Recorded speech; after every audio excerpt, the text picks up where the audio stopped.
Hi hello namaste welcome to VBG channel. Ravi Teja నటించిన Eagle cinema వాయిదా పడిందంట. ఎందుకు ఏంటి మనతో ఉన్న శ్రవణ్ గారిని అడిగి తెలుసుకుందాం. నమస్తే సార్. నమస్తే. రవితేజ గారు నటించిన ఈగల్ సినిమా వాయిదా పడిందని వార్తలు వస్తున్నాయి. అది ఏంటి మీ మాటలో చెప్పండి. రవితేజ హీరోగా మాస్ మహారాజా నటించిన ఈగల్ చిత్రం వాస్తవానికి ఈ సంక్రాంతి బరిలోనే ఉంది. అయితే ఒకేసారి సంక్రాంతి సినిమా డిమాండ్ ఒకవైపు గుంటూరు కారం, ఇంకోవైపు నా సామిరంగ, వెంకటేష్ సైంధవ, ఈ వరుస చిత్రాలు ఉన్నాయి. దీంట్లో థియేటర్స్ కొరత ఉంది. ఇంకా దాని తర్వాత చిన్న చిత్రాలు ఉన్నాయి. ఒకేసారి బహుశా నాకు తెలిసి 8 చిత్రాలకు రిలీజ్ అవుతున్నాయి. 8 చిత్రాలు ఉన్నాయి. అయితే మనకున్నటువంటి థియేటర్లు అయితే 8 చిత్రాలు అవే థియేటర్లు, 5 చిత్రాలు అనేవి ఒక థియేటర్కి అవే ఇవ్వాలి. పెద్ద చిత్రాలు పెద్ద హీరోలు ఆల్రెడీ బుకింగ్ అయిపోయి ఈగల్ చిత్రానికి అనుకున్నటువంటి ఆక్యుపెన్సీ సాటిస్ఫాక్షన్ థియేటర్ల కొరత ఉన్నట్టుగా అర్థమవుతుంది వాళ్ళకు. సో ఇంత కాంపిటీషన్లో రిలీజ్ చేస్తూ తక్కువ థియేటర్లో, అది సెకండ్ ప్రయారిటీ, మామూలు ప్రయారిటీ ఉన్నటువంటి థియేటర్లో రిలీజ్ చేసుకోవాల్సిన పరిస్థితి ఏర్పడుతుంది. హ్యాపీగా మనం వస్తే ఆ తర్వాత రిలీజ్ చేసుకుంటే ఇటు మన సినిమాకు రక్షణ ఉంటుంది.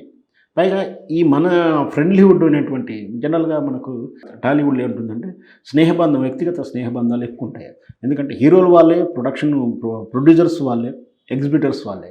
సో ఈరోజు ఈ చిత్రం హీరో ఇక్కడ పని చేస్తారు, రేపు ఇంకో ప్రొడక్షన్ ఇంకో పని చేస్తున్నారు. ఈ ప్రొడక్షన్ కంపెనీ ఈ హీరోతో చేస్తుంది, రేపు ఇంకో హీరోతో చేస్తుంది. ఆ హీరో ఇప్పుడు ఈరోజు ఈ ప్రొడక్షన్ కంపెనీతో చేసినప్పుడు ఇంకో ప్రొడక్షన్ కంపెనీ మళ్ళీ సర్చ్ చేస్తారు. అంటే అందరూ మిక్స్డ్గా పనిచేస్తున్న వాళ్ళంటే అందరూ శ్రేష్ఠ, అందరూ బాగుండాలి, వాళ్ళు బాగుండాలి, వాళ్ళ చిత్రం నడవాలి. కాబట్టి ఇంత రిస్క్ తీసుకుని ఎందుకు రావాలి? ఈగలు వాయిదా వేసుకుంటే బాగుంటుంది కదా. పైగా మనం వాయిదా వేసుకోవడం వల్ల అవతల నాగార్జున సినిమా నా సామిరంగకు వాళ్ళకు కొంచెం థియేటర్లో ఇబ్బంది అవుతుంది. వాస్తవానికి వాళ్ళకు సఫిషియెంట్ లేదు, వాళ్ళు బాధపడుతున్నారు. సో ఇద్దరం బాధపడుతున్నప్పుడు ఒకరే ఒకరు సంతోషంగా ఉంటే బాగుంటుందని ఒక ఫ్రెండ్లీ వాతావరణ ఆలోచన కావచ్చు. ఈగల్ని రేపు జనవరి 14 రిలీజ్ నుంచి తీసుకెళ్ళి జనవరి 26 ఏంటంటే అది కూడా చిన్నపాటికి మంచి ఫెస్టివల్ అకేషన్గా చెప్పచ్చు. ఎందుకంటే 26 జనవరి అనేది మన భారతీయులకు గర్వించదగ్గ దినం. ఆ రోజు హాలిడే మూమెంట్ కూడా ఉంటున్నాం. సో అది సండే కూడా కలిసి వస్తుంటుంది. కాబట్టి పై వారానికి షిఫ్ట్ చేస్తే బాగుంటుందని నిర్ణయానికి వచ్చినట్టు. అప్పుడు 26 జనవరికి అప్పుడు పీరియడ్లో రిలీజ్ చేస్తే థియేటర్లు ఎన్ని దొరుకుతాయి, ఏమి వేకెన్సీ ఉంటాయి, ఎట్లా ఉంటుంది, అప్పుడు అవైలబిలిటీ ఏంటి, మళ్ళీ ఆ రోజు కూడా ఈరోజు అయితే క్యాన్సిల్ చేసుకోవచ్చు 14, మరి 26 కన్ఫర్మ్ అవుతాయా లేదా కూడా కన్ఫర్మ్ చేసుకోవాలి. అలా ఆ కన్ఫర్మేషన్ 26 కూడా కన్ఫర్మ్ చేస్తాము అంటే ఇప్పుడు ఏంటంటే థియేటర్లు అన్నీ కూడా గ్రూప్ ఆఫ్ లింక్లో ఉన్నాయి. అంటే అన్నీ కూడా ఐమాక్స్ గ్రూపు, ఇట్లా క్యూబ్ థియేటర్లు, ఇట్లా ఇవన్నీ కూడా గ్రూప్స్ ఉన్నాయి కదా. వాళ్ళ థియేటర్లు వాళ్ళతో ఒకసారి మాట్లాడుకొని ఆ థియేటర్ కూడా అప్పుడు 26 ఇస్తారని మాట ఇచ్చి ఉంటే అప్పుడు ఈ 14ని వదులుకొని అక్కడ 26 చేస్తారు. ఇదంతా అంతర్గతంగా లోపల చర్చ జరుగుతున్నట్టుగా ఫిలిం నగర్ గ్యాస్ ఇది.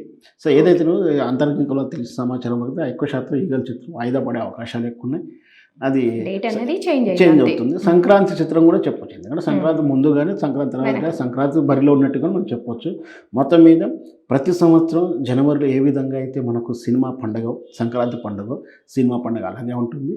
మరి ఈ సంక్రాంతికి విజేతలు ఎవరు ఉంటారు ఏంటి అనేది మనం రేపు రిజల్ట్స్ తర్వాత చూడాలి. Thank you.